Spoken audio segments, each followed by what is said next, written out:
은혜 받을 하나님의 말씀은 하박국 3장 17절에서 18절의 말씀입니다.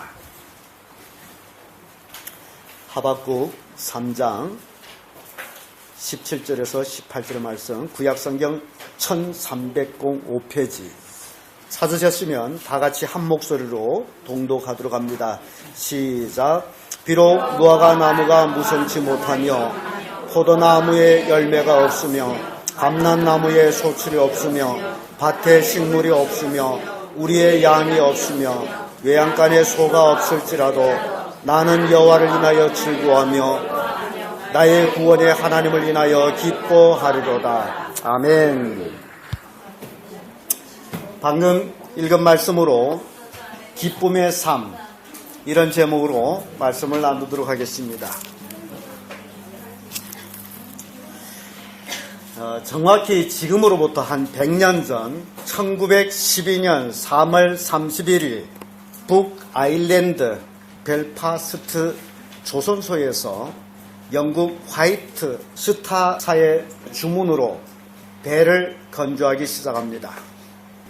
이 배의 이름이 타이타닉호. 4월 10일 영국 사우샘프터 항에서 처녀 출항을 하게 됩니다. 이 배는요, 처음으로 그때 당시에 가장 큰 호화 여객선인 만큼 또 처음으로 대서양을 횡단해서 영국에서 미국으로 가는 배이기 때문에 수많은 유명 인사들 이 배에 앉았습니다. 4월 15일 새벽 2시 18분 타이타닉호는 미국 북동 뉴포틀랜드 400마일 해상에서 표류하던 작은 얼음산하고 충돌한 후에 두동강 나면서 해저 3,821m 밑으로 가라앉았습니다. 이 타이타닉호, 영화를 보신 분들은 압니다마는 이 여객선은 당시에 이 세상에서 가장 큰 유람선이었습니다. 엄청 큽니다. 축구장 2개 이상 됩니다. 그래서 이 선장, 이 타이타닉호 선장은 23년 행의 경험을 가진 자로서 이 배는요, 물이 새도 가라앉지 않게끔 설계되어 있습니다. 물이 들어와도 가라앉지 않게 설계된 배예요. 아주 정말 안전한 배입니다. 그래서 선장은 출항하는 그 시간에 기자들한테 이 배는 하나님도 얻지 못하는 배입니다 라고 말하면서 출항을 했습니다. 그때 수많은 사람들이 배에 타지 못해서 그 배표도 얻지 못해서 애를 쓰는 그런 배에 이제 출항해가지고 결국 조그마한 표류하는 얼음산에 충돌하면서 배가 두 동강 납니다. 그런데 그 원인을 이래 봤더니요, 이 밑에 물이 들어와도 괜찮은데 그 5번째, 6번째 칸까지 물이 들어오면서 배가 중도에 끊어지게 됐어요. 끊어지지 않았더라면 정말 침몰이 안 되는데 끊어짐으로 인해 가지고 결국 그 배가 아주 물에 아주 깊숙이 빠져들어갑니다. 그래서 사람들은 침몰하게 됨으로 인해서 갈팡질팡을 합니다. 그렇겠죠. 막 배가 기웃거리죠. 이게 끊어지면서 쫙 물을 올라가죠. 어떻게 하나 사람들은 살아보겠다고 높은 데를 개발하러 올라가죠. 그런 와중에도 여자들과 아이들 먼저 구조배에다가 실어서 보내고, 그렇게 대혼란 속에 사람들이 아우성 소리, 그런 난립한, 서로 살겠다고, 서로 그 구조선에 앉아보겠다고, 어떤 사람은 여자 수건을 쓰고 가만히 숨어 앉아보기도 하고 말이죠. 어떤 사람은 자기 아이도 아니면서도 남의 아이를 딱 끌어안고서. 그런데 그 구조선은 그 많은 사람들을 구조하기는 턱 부족한 그런 상황이었습니다. 이렇게 사람들이 갈팡질팡하는 그 순간에 그 배에 악단이 있었어요. 근데 악단이, 악기를 가진 사람들도 우리도 어전 살 길을 찾아야 되지 않겠나, 흩어지는 그 순간에 그 지휘자가 한 사람 같이 악기를 연주를 합니다. 그러더니 가던 사람들이 하나하나 다 돌아와가지고 같이 그 혼란 속에서 악기 연주를 합니다.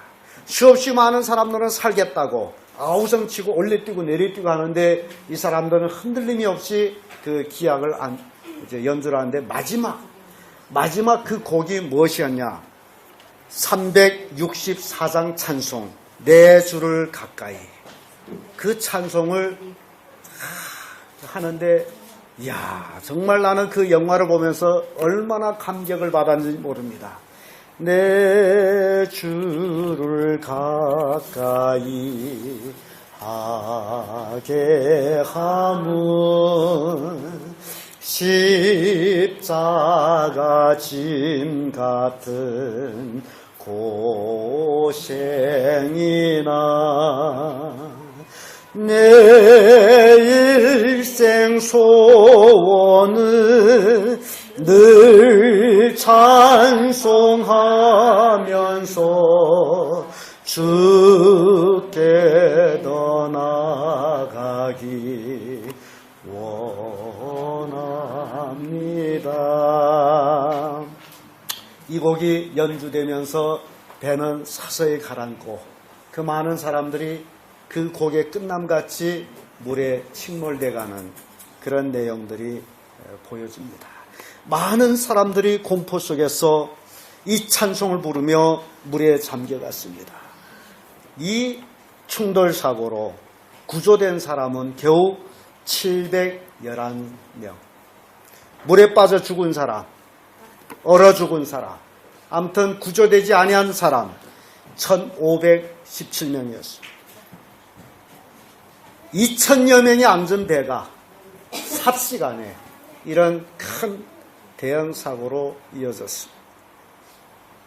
제가 이 말씀을 하는 것은요, 사람들이 어떤 공포 속에서도, 그 어떤 어려움 속에서도, 그 어떤 환난 속에서도 찬송을 부를 수 있는 그런 신앙, 그것이 중요하지 않겠나, 그런 생각을 합니다. 이 기쁨의 삶이라는 것은요, 우리가 기쁨이 있어서 기쁨이 사는 것은 아닙니다. 인생을 이 세상 살아가는 동안에 기쁨보다 슬픈 날이 더 많습니다.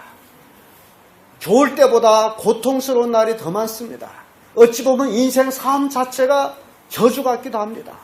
그런데 이런 저주 같은 세상에서 우리가 어떻게 기쁘게 살 수 있을까? 그것이 굉장히 중요합니다.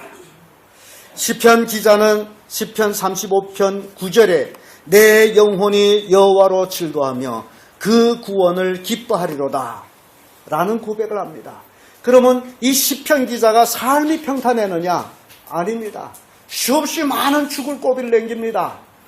그럼에도 불구하고 그는 내 영혼이 여호와로 인하여 즐거워하며 그 구원을 기뻐하리로다 라고 고백을 합니다. 그는 하나님을 바라보는 신앙을 가졌습니다. 그러므로 그는 내 영혼이 여호와로 인하여 즐겁다 라는 고백을 합니다. 오늘 본문의 말씀에도 하박국 선지자가 비록 무화과가 무성치 못하며 포도나무에 열매가 없으며 감람나무에 소출이 없으며 밭에 식물이 없으며 우리의 양이 없으며 외양간에 소가 없을지라도 나는 여호와를 인하여 즐거워하며 나의 구원의 하나님을 인하여 기뻐하리로다. 이게 하박국 선지자의 고백입니다.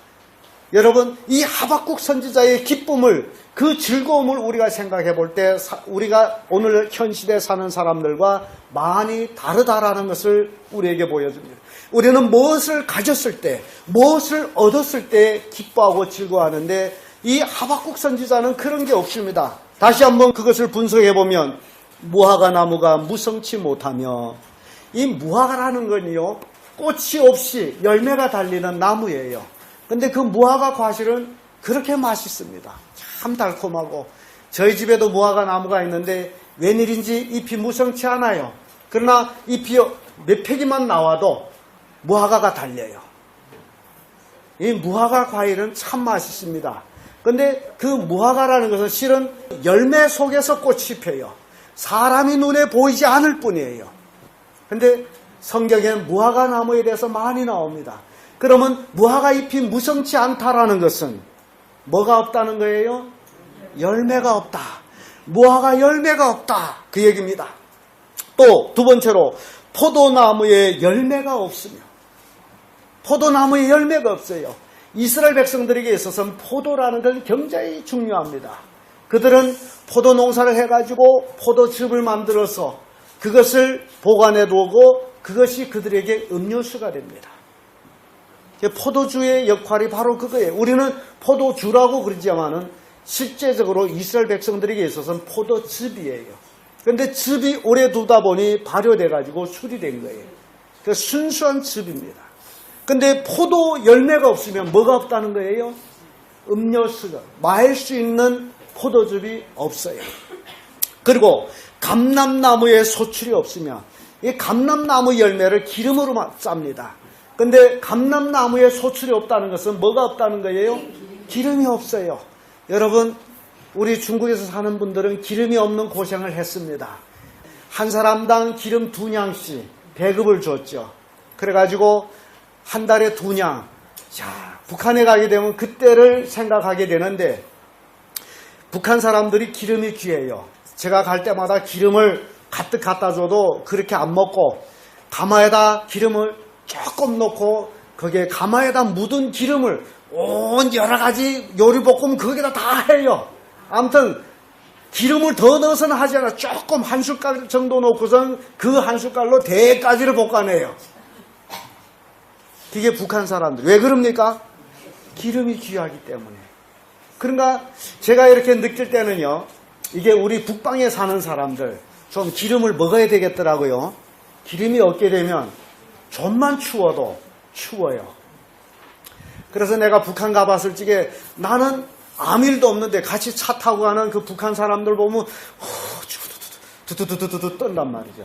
뭐가 그렇게 춥네 했더니 이렇게 부들부들 떨어요. 예, 그래서 속에 기름이 없어 그렇구나. 기름 없어 추워하는구나. 예, 속에 기름이 없어 그래. 나는 기름이 많아가지고 어지간하면 안 추워.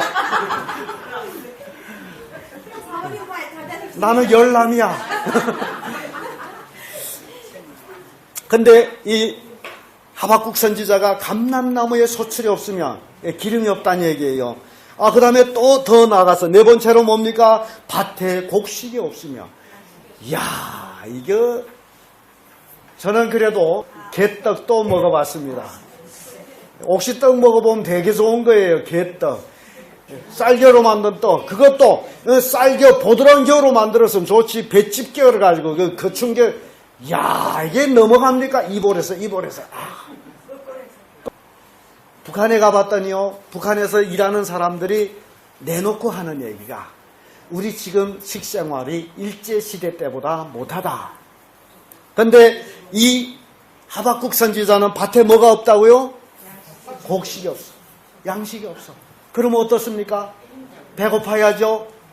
그 다음에 더 나아가서 다섯 번째는 우리의 양이 없으며, 우리의 양이, 그들은 유목인들인데 양 우리에 뭐가 있어야 됩니까? 양이 있어야 돼. 그래야 거기서 양털도 빼서 옷도 하고 고기도 먹고 뭐 이렇게 할 수 있는데 우리의 양이 없어. 또 나가서 외양간에 뭐가 없습니까? 소가 없어. 그럼 도대체 뭐가 있다는 거예요? 자, 하박국 선지자한테 뭐가 있어요? 아무것도 없어요. 지금 말로 하면 딸랑 거지야.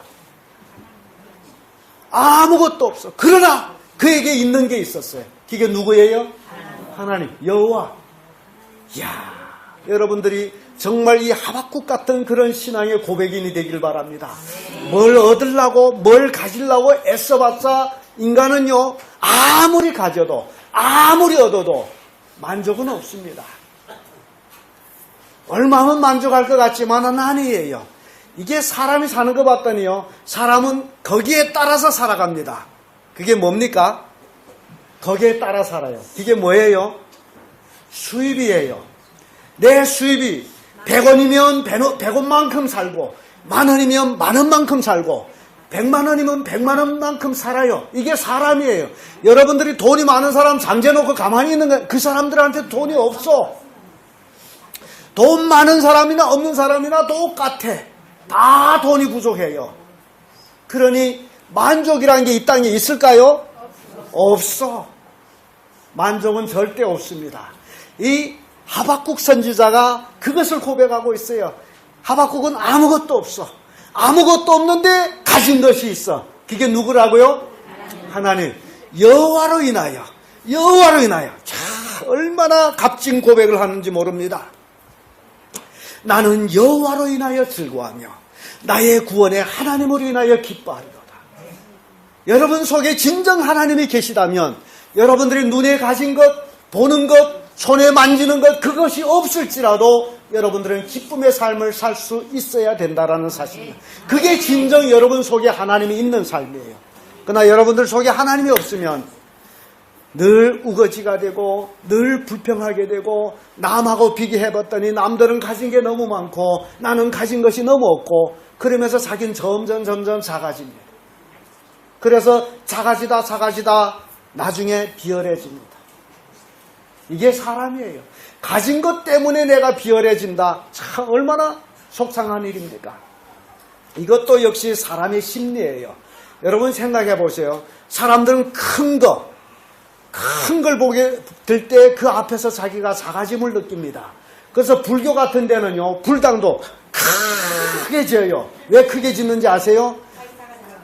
분명히 불당은 가짜야. 거기에 불상들 엄청 크게 해놔요. 그게 가짜예요. 그럼에도 불구하고 사람들이 마음이 공허할 때 그 가짜 앞에 큰 것을 보게 되면 자기가 작아져서 거기에 무릎을 꿇는다라는 사실. 이게 사람의 심리예요. 뭔 얘기인지 이해됩니까? 그래서 불교는 점점 더 크게 짓는 거예요. 크게. 왜냐하면 신을 크게 보이려고. 그리고 모든 사람들이 그 앞에서 작아져서 그 신에게 경배하게 하기 위해서. 이게 사람의 심리적인 역할이에요. 여러분들 혹시 불당을 한번 방문해 보게 되면 그럴 거예요. 귀신 딱지 같은 거 크다하게 해놓고 거기다 사람들이 절하게 하고. 저 광주에 가게 되면요, 불상 엄청 크게 해놨어요. 불상 엄청 크게 했는데 그 산 위에다 하다 보니요, 낮에 먼 데서 보면 구름 위에 불상이 있어. 엄청 크게 했어요. 그러니까 사람들이 그걸 볼 때 뭐라고 생각합니까? 신이라고 생각해. 그게 사람들의 심리예요. 근데 우리 교회는 그렇지 않아요. 어찌 보면 하나님은 두세 사람 모인 거대. 하나님은 너무 커서 우리는 어디다 안치할 수가 없습니다. 솔로몬이 성전을 지었을 때 하나님이 그런 얘기를 해요. 하늘은 내 보좌고 땅은 내 발등상인데 네가 나를 위해서 무슨 전을 짓겠느냐. 여러분, 인간이 하나님을 위해서 뭘 지을 수 있어요? 하늘이 하나님의 보좌예요. 우리가 살고 있는 땅이 하나님이 바로 올려놓은 발등상이에요. 그럼 하나님 위해서 내가 뭔 전을 지을 수 있어요? 하나님은 어떻게 그릴 수 있어요? 할 수 있습니까? 그러니 그 하나님을 우리는 어찌할 수가 없어서 요 마음에 간직하고 있습니다. 여러분, 인간의 마음이 얼마나 큰지 아십니까? 비록 나라는 인간은 작지만 내 마음은 엄청 커요. 우주를 다 담고도 남아요. 그러니 크신 하나님을 내 마음에 담을 때 비로소 나는 만족을 느낍니다. 그래서 심리학관 얘기합니다. 사람이 마음속에는 그 무엇으로도 채울 수 없는 큰 공간이 있다. 이 세상 무엇으로도 채워지지 않습니다. 로마 제국이 형성됐을 적에 그 정성기죠. 황제가 모든 나라를 굴복시키고 그리고 자기 왕궁으로 돌아올 때 그 시민들, 국민들이 다 나와서 환호하고 만세를 부르고 다 했습니다. 그리고 나서 그가 그 만세 소리, 환호 소리를 듣고 나서 모자를 딱 벗어지고 하는 얘기가 바로 그거였습니다. 이거였단 말인가. 내가 그동안 싸우고 죽이고 얻은 것이 이거였단 말인가. 하나의 왕관 하나. 이게 뭐라고 이것 때문에 이래느냐. 아주 유명한 고백을 했습니다. 여러분, 이 세상 명예를 가지면 다 가진 것 같죠? 실은 아니에요. 이 세상 재물을 가지면 다 가진 것 같죠? 아니에요. 그 속에 있는 공허는 어떻게 채울 수가 없습니다. 그래서 그 공허를 채울 수 있는 유일한 것은 누구가 있어야 된다고요? 하나님. 하나님이 내 속에 있을 때에 비로소 나는 만족하다, 그 얘기입니다. 하박국 선지자는 가진 것이 아무것도 없는 딸랑 거지였어요. 그럼에도 불구하고 하나님으로 인하여 나는 기뻐하고 나는 즐거워하리라. 여러분들도 이런 기쁨의 삶을 사시기를 축복합니다. 그래서 오늘 본문의 말씀을 보면 이게 사람의 기쁨은요, 그 소유에 있지 아니함을 가르쳐 줍니다. 소유가 많다 해서 사람이 기쁘고 소유가 없다 해서 사람이 슬프고 그게 아니라는 사실. 그 속에 하나님이 있느냐 없느냐에 달려가지고 그 삶이 기쁨이냐 아니면 슬픔이냐 갈라진다는 사실이에요. 마음속에 하나님이 있는 사람은 그 어떤 절망 속에서도 좌절하지 않습니다. 그 어떤 고통 속에서도 그 어떤 핍박 속에서도 쓰러지지 않습니다. 여러분, 세계적인 가수 마이클 잭슨 잘 아시죠? 노인들은 잘 모를 겁니다. 그러나 젊은이들은 다 알아요. 아주 대단한 사람이, 이 사람이 이미 죽었어요. 고인이 됐어요. 근데 이 마이클 잭슨이 말이요, 무대에 올라설 때마다 그의 신적인 열광으로 인해서 모든 사람이 정신이 나갈 정도로, 그를 막 숭배할 정도로 그렇게 몸을 올리며 열광하며 노래 불렀습니다. 그래서 그는요, 그의 생애에 1000만 장의 음반을 팔았어요. 그러니 그 돈을 얼마나 많이 벌었겠어요. 그에게는 300억 달러 이상의 돈을 가지고 있었다 그래요. 여러분, 억이 붙은가나 억이 막혀 그런지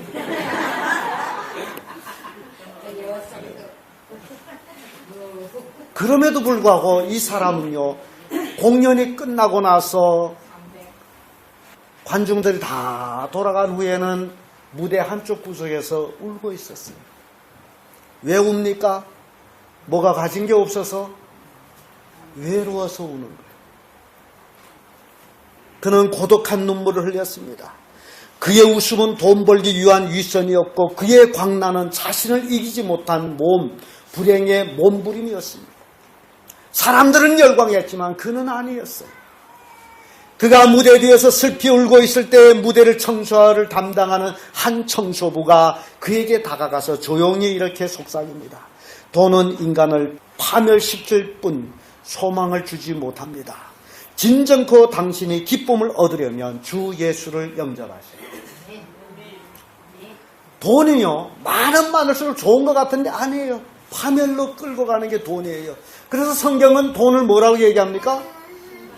일만 악의 뿌리가 뭐라고요? 돈이라는 거예요. 일만 악도 많기도 많네. 악이 얼마라고요? 일만 악의 뿌리가 뭐라고요? 그 돈으로 인해서 일만 악이 생긴다는 얘기예요. 이해됩니까? 근데 그 일만 악의 뿌리를 오늘날 얼마나 많은 사람들이 찾아가고 난리치고 있느냐 말이죠. 생각해 보세요. 여러분 도대체 지금까지 살면서 뭘 얻었습니까? 추구한다고 쫓아가는데 뭘 잡았습니까? 잡을 많이 잡았습니까? 제가 이렇게 생각해 볼 때는요, 돈이라는 건 쫓아가는 것이 아니다라고 제가 결론을 드리고 싶습니다. 돈은 내가 쫓아가는 것이 아니고 돈은 나를 찾아오게 하는 것이다. 돈을 쫓아가면 사람은 참 비참해지고 돈이 찾아오게 되면 사람은 참 영광스럽습니다. 똑같은 돈인데 틀립니다. 그래서 하박국은요, 아무것도 없는 거지 같은 삶을 살았지만은 그는 돈을 쫓지 않았어요. 누구만 쫓았어요? 하나님만 쫓았어요. 여러분들이 신앙생활에 오로지 하나님만 쫓는 그런 신앙인들이 되기를 바랍니다.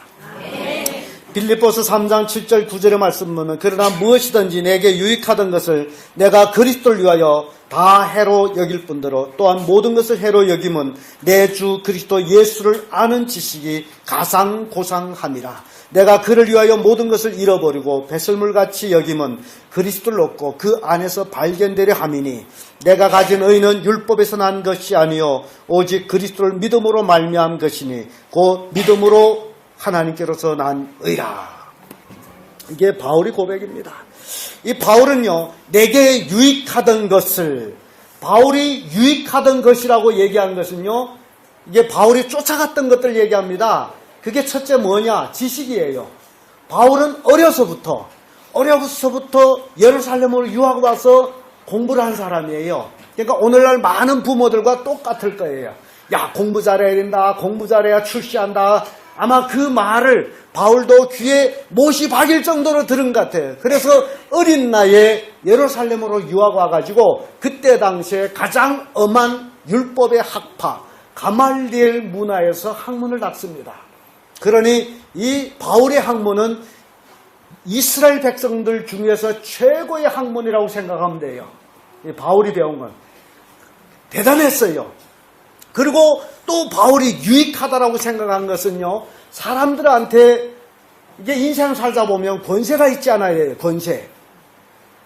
권력이라는 것이 참 이게 무섭습니다. 특히 남자들한테 권력욕이라는 게 대단한데, 일단 권력욕을 가지게 되면요, 절대 후퇴를 하지 않습니다. 죽음 맛볼 때까지 가는 게 권력욕이에요. 그래서 바울도 권력을 얻기 위해서 열심히 애를 썼는데 권력을 가졌어요. 공회의원이에요. 그때 당시에 공회의원이라면 지금 우리말로 쉽게 하면 국무위원이라는 얘기예요. 대단합니다. 안 그렇습니까? 그 다음에 바울은 또 권력만 가져서는 안 된다. 사람들한테 존경을 받아야 된다. 그래서 사람을 얻는 자가 천하를 얻는다 그러잖아요. 그리고 바울은 사람들을 얻기 위해서, 존경을 받기 위해서 그때 당시에 가장 하나님을 잘 섬긴다라는 바리새인이 되었습니다. 그래서 바리새인이 됐어요. 그 중에 바리새인 중에서도 바리새인이 된 것이 바울이에요. 바울은 이 세 가지를 유익하다라고 생각해요. 이게 나를 유익하게 할 것이다. 그래서 그것을 쫓아갔어요. 그런데 예수님 만나고 났더니 아니에요. 그것이 아니에요. 그것이 사람을 유익하는 것이 아니에요. 오히려 그것이 사람을 패망케 하는 것이라는 걸 알았어요. 그리고 그것을 배설물같이 버립니다. 배설물처럼 버려요. 그리고 바울의 고백은 그리스도를 얻은 것이 뭐라고요? 가장 고상하다. 여러분들 마음속에 누가 있으면 됩니까? 그리스도. 예수 그리스도가 있다면 여러분들은 가장 고상한 자가 된다라는 사실이에요. 이 기쁨이라는 것은요, 뭐를 얻어서 기쁜 것은 절대 아닙니다. 아무리 좋은 거라도 가지고 나서 시간이 좀만 지나면 기쁨은 사라진다 그럽니다. 그래서 어떤 사람은 그런 얘기합니다. 석 달을 기쁘기를 원한다면 집을 사라. 집을 사면 새 집 들어서 석 달 동안 기쁘게 산다는 거예요. 3년 기쁘게 살겠으면 결혼하라. 3년 후부터 기쁘지 않다는 거예요. 그래서 이 기쁨이라는 것은 얻는 데서 오는 것이 아니다라는 것을 얘기합니다. 참된 기쁨은 그리스도 안에 있을 때에, 하나님 안에 있을 때에 오는 기쁨이라는 것을 바울도 고백하고 하박국 선지자도 고백을 하고 있다라는 사실입니다. 여러분들이 어떻게 생각하는지 모르지만은요, 저는 이 예배 드리는 것이 굉장히 기쁩니다. 그래서 예배를 위해서는 늘 준비하는 게 있어요. 그게 뭡니까? 저는 준비해야 될 게 꼭 있습니다. 그게 뭐예요? 설교 준비.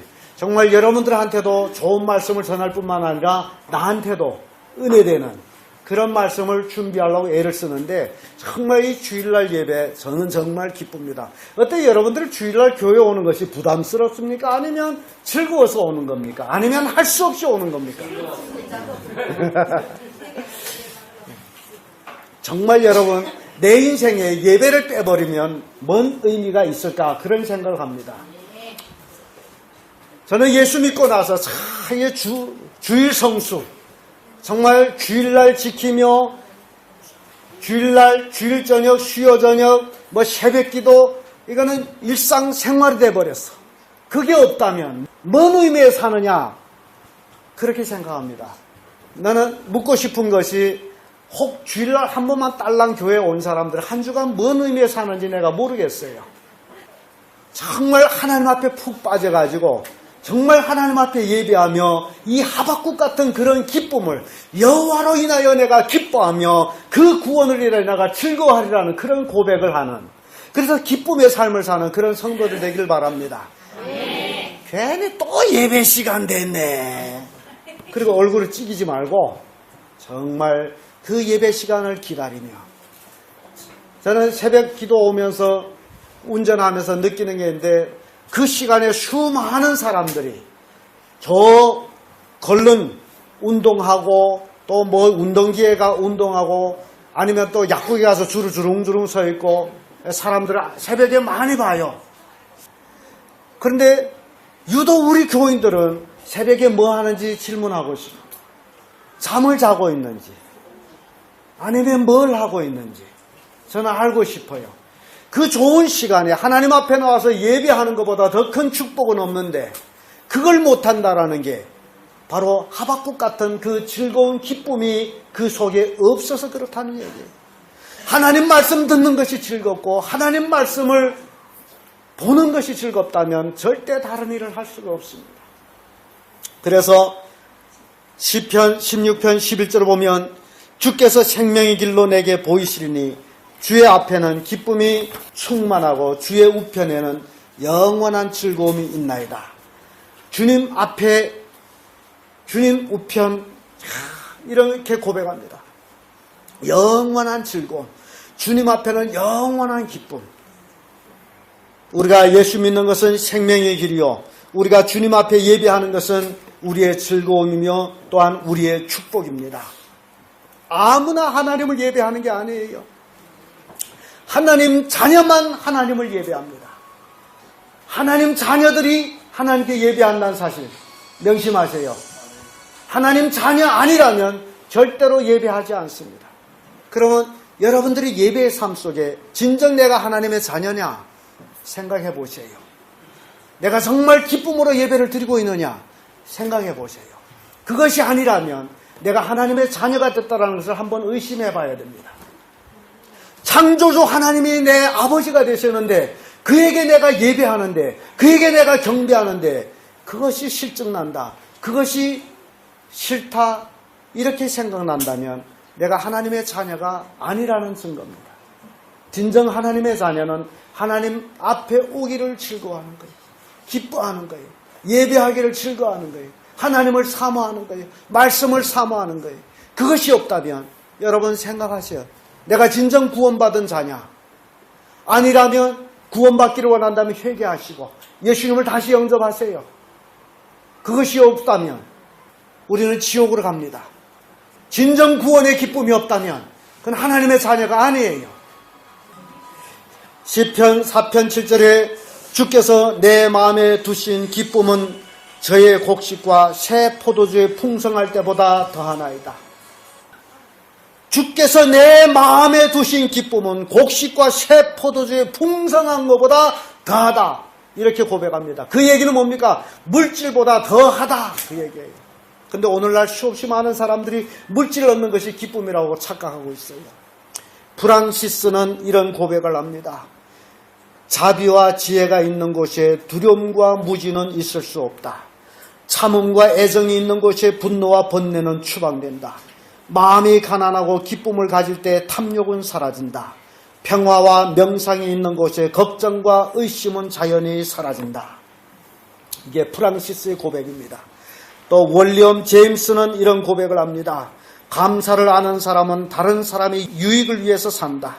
더 중요한 것은 그런 철학을 가지고 사는 사람은 자기 자신이 달라진다. 감사를 아는 사람, 삶이 달라진다는 겁니다. 이사야 35장 10절에 여호와의 속량함을 얻은 자들이 돌아오되 노래하며 시온에 이르며 그 머리 위에 영영한 희락을 띠고 기쁨과 즐거움을 얻으리니 슬픔과 탄식이 달아나리로다. 하나님께로부터 속량받은 자들, 이 얘기는 예수 그리스도를 믿고 죄사함 받은 자들에게는 슬픔과 탄식은 달아난다 그 얘기입니다. 왜냐하면 하나님께서 그 기쁨을 주시기 때문에, 하나님이 내 속에서 내 마음에 역사하기 때문에. 그래서 하박국이 그런 고백을 한 거예요. 내가 가진 것이 없을지라도 여호와로 인하여 내가 즐거워하고 여호와의 구원을 인하여 내가 기뻐하리라고 고백하는 거예요. 여러분, 하박국 선지자 우리보다 아무것도 가진 것이 없는, 오히려 우리가 하박국 선지자한테 비교할 때 우리는 부자들이에요. 하박국 선지자하고 비교했더니 우리는 부자들이에요. 부자임에도 불구하고 하박국은 기쁨이 충만한데 나는 왜 기쁨이 없느냐? 그 원인은 뭐라고 생각합니까? 아직도 정욕에 꽉 차서 지금 현재 가지고 있는 것이 부족하다라고 생각하고 있기 때문이다라는 사실입니다. 하나님으로 만족하며 기쁨이 넘쳐나는 삶을 사시기를 축복합니다. 그래서 매일매일 우리 승리교회 성도들은 기쁨의 삶을 살아 하나님을 영화롭게 할 뿐만 아니라 하나님의 축복 속에서 하나님의 능력을 입는 귀한 성도들 되기를 바랍니다. 잠언 17장 22절에 마음의 즐거움은 양약이라도 심령의 근심은 뼈를 마르게 하느니라. 여러분, 마음의 즐거운 사람과 심령의 근심 있는 사람이 다릅니다. 결과가 다릅니다. 마음의 즐거움이 있는 사람은 늘 건강한 사람이요, 심령에 근심이 있는 사람은 암 걸린 사람이에요. 여러분, 마음속에 근심이 있습니까? 예? 근심이 있으면 털어내세요. 그게 뭐가 된다고요? 암이 되는 거예요. 즐거움이 있게 되면 그것이 보약이 되는 거예요. 몸의 모든 질병을 다 쫓아내버립니다. 누구한테 가서 안수 받으면 병 떨어진다고요? 웃기지 마세요. 여러분 마음속에 기쁨이 충만한 삶을 살며 여러분 속에 있는 병들은 다 도망치게 되어 있어요.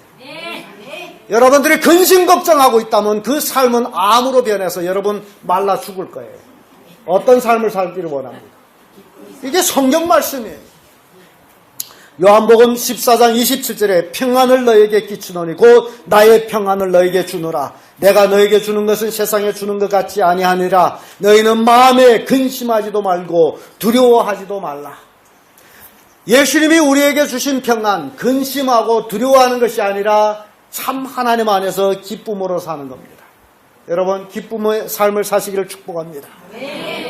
그래서 하박국 선지자는 하나님의 주시는 이런 평안이 충만했습니다. 비록 무화과나무가 무성치 못하면 포도나무에 열매가 없으며 감람나무에 소출이 없으며 밭에 식물이 없으며 우리의 양이 없으며 요양간에 소가 없을지라도 나는 여호와를 인하여 즐거워하며 나의 구원의 하나님을 인하여 기뻐하리로다.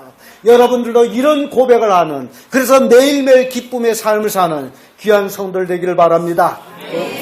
그래서 우리의 삶 속에 기쁨이 충만하고 하나님의 능력이 충만하고 우리의 삶이 변해서 우리의 주변에 있는 사람들도 나보고 그 기쁨을 얻기 위해서 예수 믿고 교회에 찾아오는 그런 삶을 사는 귀한 성도들 되기를 주의 이름으로 축복합니다.